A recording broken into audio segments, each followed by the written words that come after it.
Bonjour à tous, j'espère que vous allez bien. On se retrouve une fois de plus pour une pratique de Qigong au cœur de la nature. Je suis Daniel Luntadi et je suis votre coach Qigong.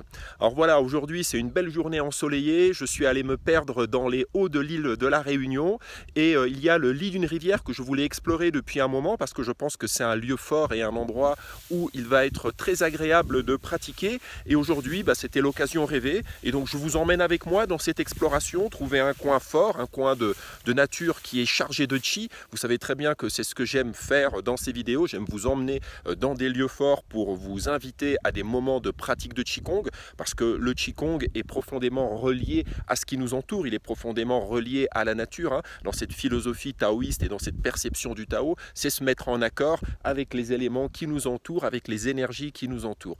Donc voilà, on va partir pour cette exploration. Je vais aller mettre mon sac à dos, sortir mon coupe-coupe parce qu'il va peut-être falloir se frayer un chemin dans les broussailles et je vous emmène pour cette pratique de Qigong.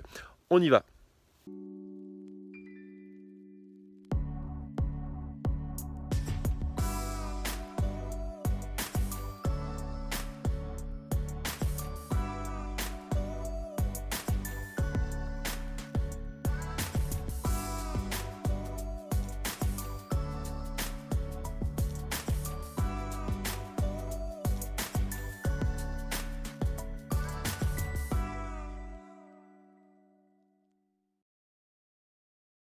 Alors voilà, on est arrivé, petit changement de programme, j'ai changé de lieu parce que la rivière est à sec. Ici on est à La Réunion, c'est l'hiver, c'est la saison sèche, c'est le mois de juillet mais c'est l'hiver dans l'hémisphère sud. Donc voilà, donc j'ai trouvé un autre endroit, toujours dans la rivière, dans la rocaille, avec un beau paysage derrière pour vous emmener dans ce temps de pratique. Et je vous rappelle que selon le point de vue des arts internes, le chi c'est le vide, c'est l'espace. Donc quand on se trouve dans des lieux comme ça, je ne suis peut-être pas dans le lit d'une rivière où il y a de l'eau en ce moment, mais je suis dans le lit d'une rivière de chi. Le chi circule ici. Si on se met dans la configuration du feng shui, feng ça veut dire le vent, shui ça veut dire l'eau, donc cet art qui consiste à comprendre la circulation du chi dans les lieux, dans les habitats ou dans les lieux où l'on construit, et on va essayer de construire et d'aménager l'intérieur de la maison de la manière la plus optimale justement pour que les choses circulent d'une manière harmonieuse à l'intérieur, le feng shui. Donc ce feng shui, on peut aussi l'appliquer lors de nos temps de pratique. Je consacrerai une vidéo à ça, on va dire au lieu de pratique. J'ai déjà fait une vidéo sur quand pratiquer, je vous mets le lien ici en haut, quand pratiquer, les meilleurs moments pour pratiquer le Qigong. Eh bien je ferai aussi une vidéo sur l'environnement de pratique, le cadre de pratique et son importance. Voilà. Et on peut se mettre dans des lieux propices où l'énergie circule. Alors après il faut être bien ancré, puisqu'ici effectivement je suis dans le lit d'une rivière de Qi, de souffle. Eh bien ça demande quand même suffisamment d'ancrage. Donc ensuite, selon on va dire votre degré, votre expérience de pratique, ça va être plus intéressant de pratiquer dans des lieux, plus dans certains lieux que dans d'autres. Et effectivement, quand vous progresserez dans votre cheminement dans cet univers du Qigong, vous pourrez pratiquer dans des lieux de plus en plus forts, j'allais dire, où ça pulse de plus en plus. C'est comme, j'allais dire, la natation. Au début, vous commencez en piscine avant d'aller vous lancer en pleine mer et avant de vous lancer dans une mer où il y a des vagues et où la houle est puissante. Bien voilà. Donc tout ça pour dire que j'ai trouvé un lieu agréable, nous allons pratiquer ici. Avant de commencer ce Qigong, si tu n'es pas encore abonné, abonne-toi à la chaîne, laisse un petit like pour soutenir la chaîne et évidemment partage abondamment cette vidéo autour de toi. Donc je rappelle aussi que j'ai mes cours de Qigong en ligne qui sont l'occasion d'aller plus en profondeur sur les pratiques et sur les Qigong que je propose ici sur ma chaîne. Et puis il y a énormément d'autres Qigong qui sont d'autres exercices, d'autres méthodes qui sont présents sur mes cours de Qigong en ligne. À nouveau, vous trouverez le lien sous la vidéo dans la description. N'hésitez pas à aller faire un tour, à regarder. Il y a aussi un blog dessus, libre d'accès, avec beaucoup d'articles autour des arts internes. Voilà, donc place à la pratique. Aujourd'hui, nous allons pratiquer un Qigong qui a pour but d'aligner les 3 centres énergétiques majeurs, ce que l'on appelle les Tantyanes, les champs de cinabre. Nous avons 3 champs de cinabre qui sont situés dans notre corps. C'est un peu comme des athanors ou des creusets alchimiques dans lesquels on va pouvoir faire certaines opérations précises quand on va aller plus en profondeur dans les pratiques internes et principalement dans ce que l'on nomme soit le Nekong, soit le Netan. Nekong, c'est le travail interne, les pratiques internes, et Netan, c'est l'alchimie interne. C'est vraiment une spécificité de la voie taoïste. Donc ces 3 Tantyanes, ces 3 champs de cinabre, où se situent-ils? Eh bien, nous avons le plus connu, la grande star, dont vous avez sûrement tous entendu parler, c'est le Tantyan inférieur, qui se trouve à l'intérieur du bassin, au centre du bassin. Voilà. Pour la localisation précise, je ne vais pas rentrer dans les détails là-dessus parce que ça peut vraiment dépendre de l'approche qu'on a des arts internes. Le centre, ça peut être aussi quelque chose de subjectif. On a bien un centre de gravité qui est en corrélation avec ce Tantyan inférieur, mais ce Tantyan inférieur, on va dire, il se situe et il travaille aussi sur un autre plan, sur un plan plus subtil. Donc, évidemment, ce centre-là est beaucoup plus subjectif et peut-être, on va dire, situé différemment par rapport à notre corps physique. Parce que n'oublions pas on pourrait percevoir les choses comme si on avait plusieurs couches, plusieurs corps. Mais je ne rentrerai pas aujourd'hui dans ces détails-là non plus. Ce n'est pas le propos de la vidéo. Donc le Tantyan inférieur, le champ de cinabre inférieur, on va le situer au centre du bassin. Par plus de commodité, c'est là où on le situe le plus souvent, en correspondance avec le point Chi Hai, le 6e point du vaisseau conception, ce qu'on appelle la mer du Chi, l'océan du Chi. Et à l'arrière, nous avons le point Mingmen, la porte du destin, le 4e point du vaisseau gouverneur. Eh bien, souvent, on va localiser le Tantyan à mi-chemin entre ces 2 points, donc à l'intérieur du bassin. Le Tantyan médian, lui, va se trouver au milieu de la poitrine, on va dire à peu près à hauteur du sternum, à nouveau à l'intérieur. Le Tantyan médian. Et puis nous allons avoir le Tantyan supérieur que l'on pourrait situer entre les 2 lobes du cerveau. Et au niveau extérieur, on pourrait le situer à hauteur du 3e œil. Nous avons un point ici en acupuncture, c'est un point hors méridien, yin tang. Et bref, c'est là où on situe le 3e œil aussi dans d'autres cultures. Les hindous, par exemple, se mettent un point ici pour situer ça. Eh bien, le Tantyan supérieur est à l'intérieur. On le situe entre les 2 lobes du cerveau, la vallée obscure. Voilà. Comme je disais, le propos de cette vidéo, ce n'est pas de rentrer en détail sur ces pratiques et sur ces Tantyanes. Ça nécessiterait vraiment beaucoup de temps. Dans le futur, je vais proposer des formations vraiment précises sur certains aspects du travail interne et sur certains Qigong. Donc des formations évidemment de plusieurs heures. Et bon, je vous en parlerai dans le futur. Je vous proposerai ça très prochainement.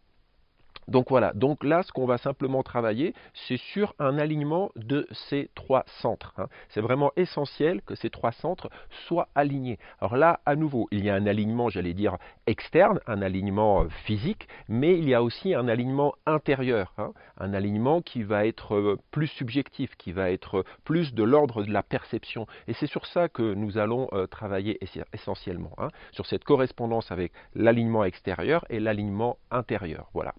Donc nous allons pour cela utiliser des mouvements assez simples.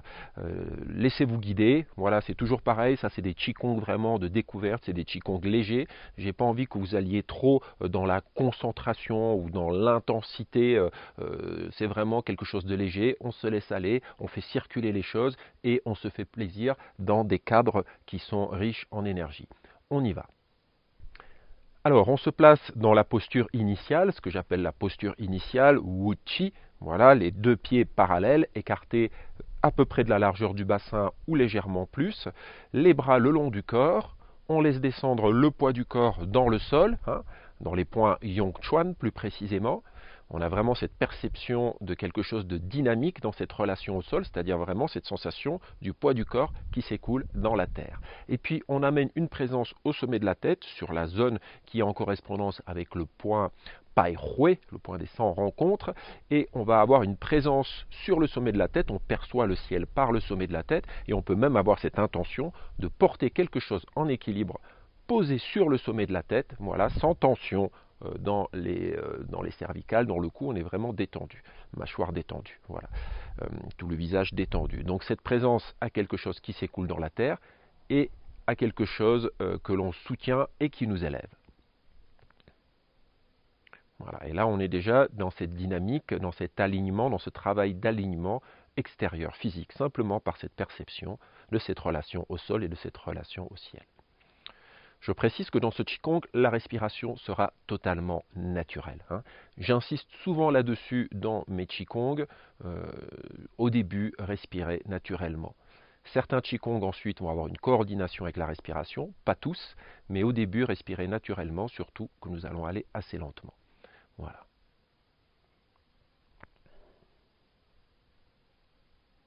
On prend le temps de s'installer dans cette posture.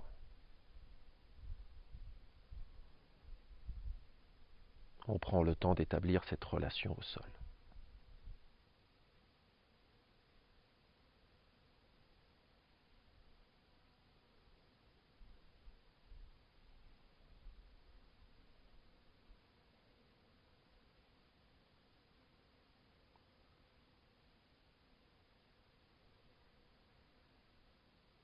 Nous allons pousser dans le sol avec les pieds. Et cette poussée dans le sol va déclencher une montée des bras. Les bras montent devant le corps, les poignets détendus, mais les mains ne sont pas complètement lâchées, il y a une présence. Présence jusqu'au bout des doigts. Paume vers le sol, comme un voile que je secoue. Puis je vais commencer à fléchir au niveau de mes hanches. Je dis bien au niveau de mes hanches, avec cette intention de s'asseoir. Donc évidemment, ça a pour conséquence une flexion des jambes. Ne descendez pas trop bas, les paumes en vis-à-vis, comme si j'avais un petit ballon entre les mains. Et puis ce ballon va gonfler, et je vais glisser mes mains autour pour aller placer mes mains au sommet de ce ballon. En même temps, je pousse dans les jambes, je tends les jambes. Voilà, mes mains arrivent au niveau de la poitrine, mes jambes sont tendues, mais mes genoux ne sont jamais complètement verrouillés. Je suis toujours relâché au niveau de mes genoux. Je pousse vers l'avant. Quand je dis pousser, c'est sans tension. Je ne vais pas jusqu'à l'extension complète des bras. Je garde les épaules, les coudes détendus. Puis je vais venir mettre en contact le dos des mains. Le dos des mains se met en contact et je vais ramener les mains vers cet espace entre les sourcils, légèrement au-dessus, yin tang, et cette relation au dantian supérieur. Puis mes mains, toujours avec le dos des mains en contact, vont descendre sur la ligne médiane de mon corps, avec cette intention d'aligner ces trois dantians. Je descends jusqu'au dantian inférieur, je fléchis les jambes, je fléchis les hanches évidemment, et à nouveau, je pousse dans le sol et je vais tendre les jambes. Les bras montent comme si j'allais secouer un voile, et je vais m'asseoir. Et c'est pas tant les bras qui descendent que le corps qui fléchit. C'est la descente du corps qui emmène la descente des bras. Les mains au niveau du dantian inférieur, un petit ballon. Je pousse dans le sol et le ballon gonfle. N'exagérez pas. Je glisse sur les parois du ballon pour aller poser mes mains sur le dessus du ballon. Et c'est comme si je repoussais cette balle. Imaginez une balle légère, un peu comme une grande bulle de savon. Je la pousse avec présence, mais délicatesse, sinon elle éclate. Puis à nouveau le dos des mains en contact. Ramène au niveau du front.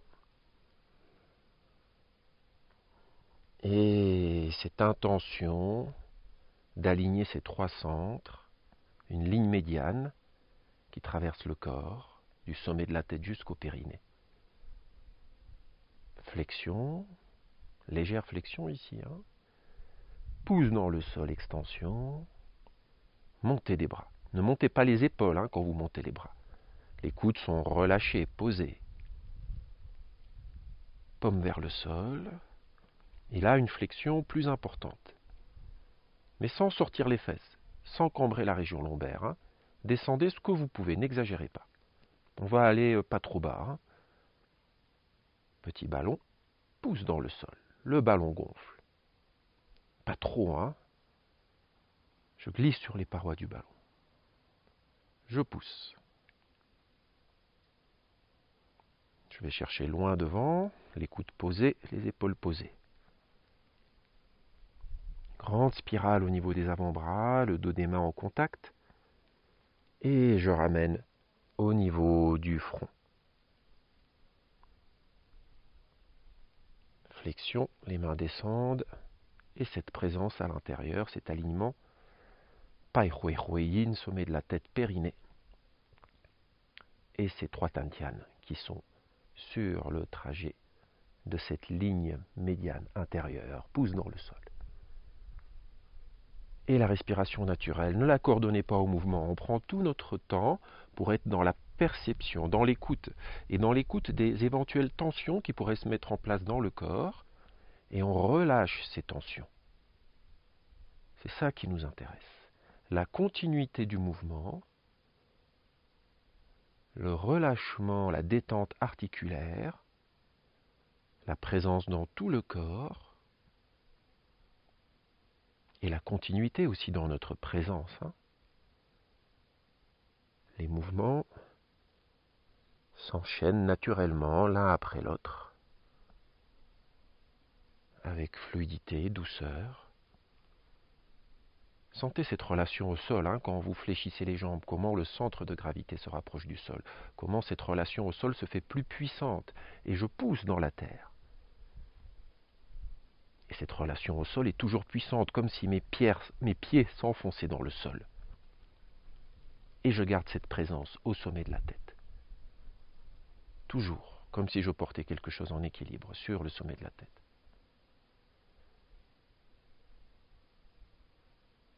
Être droit pour nos pratiques, c'est être dans cet alignement. Ça ne veut pas dire être rigide, être complètement rectiligne. Le corps peut être légèrement penché, mais on va préserver cet alignement au niveau intérieur.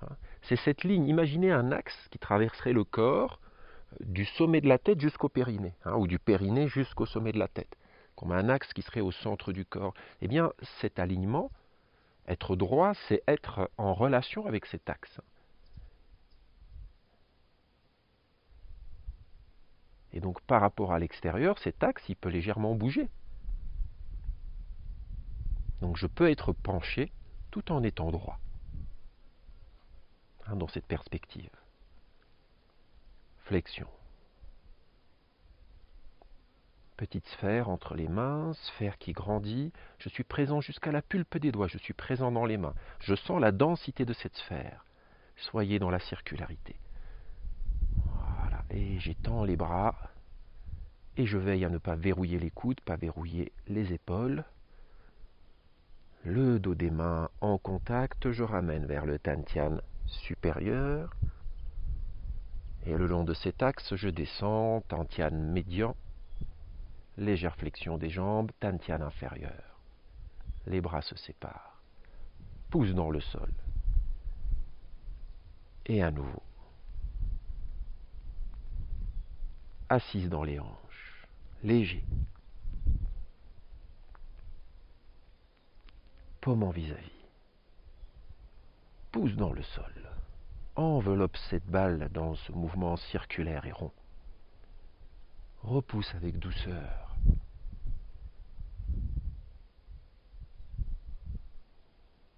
Enroulez le dos des mains en contact. Ramène les doigts vers le front. Présence et alignement à l'intérieur. Légère flexion. Voilà, la présence retourne dans le Tantian inférieur. Et à nouveau, pousse.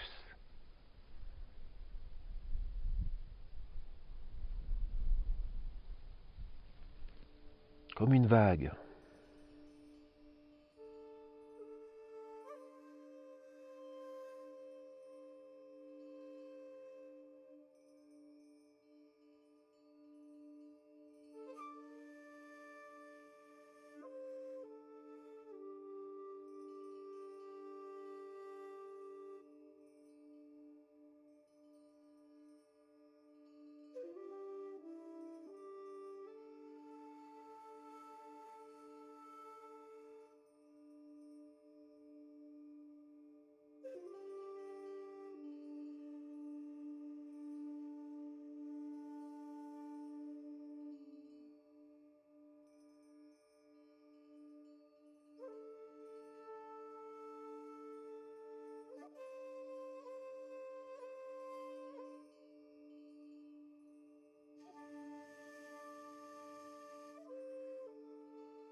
Encore une dernière fois, pouce dans le sol, le chi s'élève, flexion, le chi descend,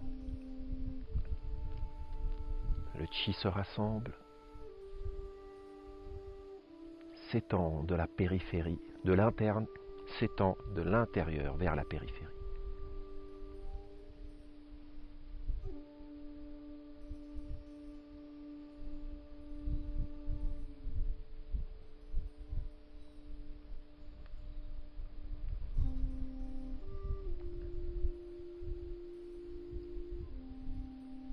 Allez, encore une fois, le souffle interne, le chi monte.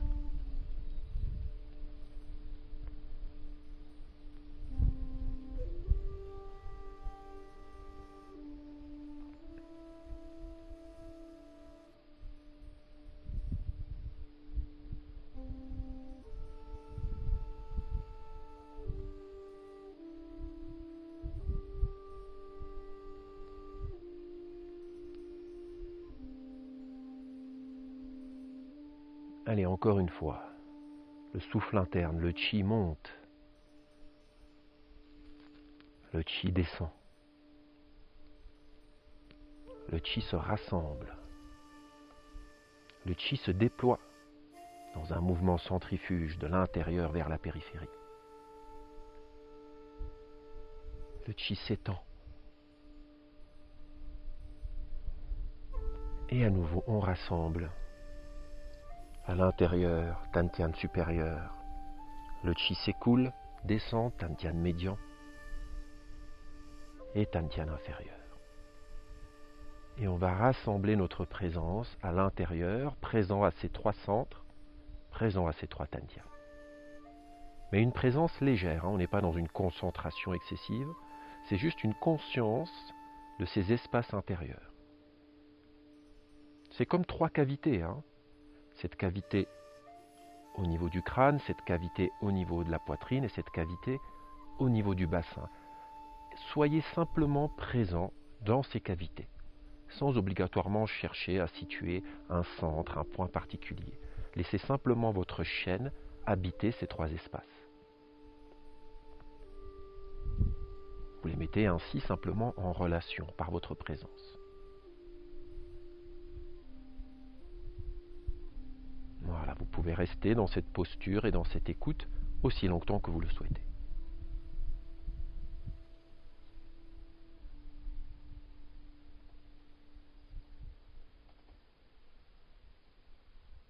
Alors voilà, merci de m'avoir accompagné sur ce temps de pratique, d'avoir partagé ce Qigong avec moi, ce temps de Qigong avec moi. J'espère que vous avez pu apprécier un peu le cadre dans lequel on est aujourd'hui et vous-même vous nourrir un peu de ce flux qui traverse cet espace.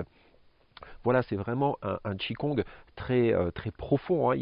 Il possède vraiment différentes facettes et il y a différentes directions, différentes dynamiques qu'on va mettre en place dans cette pratique. Comme je vous disais, là, ce n'était pas le propos sur cette vidéo, d'autant plus qu'il y a aussi des déplacements un peu dans ce Qigong. Enfin, des déplacements, on change de côté, on va dire, on va faire un pas d'un côté, un pas de l'autre, ce qui va mettre en place une dynamique supplémentaire au niveau de la circulation du Qi, parce qu'on va avoir un travail rythmé bien particulier. Et il y a tout un contexte aussi théorique à comprendre pour pouvoir justement déployer toute la potentialité de ce Qigong. Comme je vous disais en début de vidéo, je mettrai en place une formation autour de ce Qigong comme autour d'autres méthodes que je pourrais développer vraiment à part entière. Comme je vous disais, il faut vraiment beaucoup de temps, que ce soit pour vraiment aller dans le détail du mouvement, déjà au niveau externe, mais au niveau interne, comprendre toutes les relations dynamiques entre les différentes composantes des pratiques internes, avoir des notions de médecine traditionnelle chinoise, quelques notions aussi d'alchimie taoïste, c'est-à-dire connaître ce contexte, en savoir un peu plus sur ces centres. Donc tout ça, je le développerai dans des formations spécifiques. Je vous en parlerai plus tard. Voilà. N'hésitez pas, bien sûr, à me laisser des commentaires, à me donner vos impressions. à partager vos expériences, à partager votre expérience aussi de la pratique de ce Qigong. Comme je le dis toujours, ce Qigong, c'est vraiment un fil conducteur, hein. Apprenez-le en regardant la vidéo, puis ensuite, vous pourrez le pratiquer sans le support de cette vidéo. Voilà. Abonnez-vous si vous n'êtes pas abonné, activez la cloche de notification si vous êtes déjà abonné. Je le répète souvent, mais c'est nécessaire, c'est ce qui fait un peu vivre ma chaîne, hein. Alors quand je dis vivre, c'est au niveau de sa visibilité, hein. La chaîne est gratuite, je ne suis pas payé pour faire ça, il n'y a pas de publicité. La seule petite pub que je fais, c'est pour mes cours de Qigong en ligne, hein, avec le lien sous la vidéo, dans la description bien sûr, mais c'est normal. Voilà, donc le fait de laisser des commentaires, de vous abonner, de partager, etc., ça me soutient dans mon travail. Bref, j'arrête de vous embêter avec ça. Je vous dis simplement merci et à bientôt pour un nouveau temps de pratique autour du Qigong.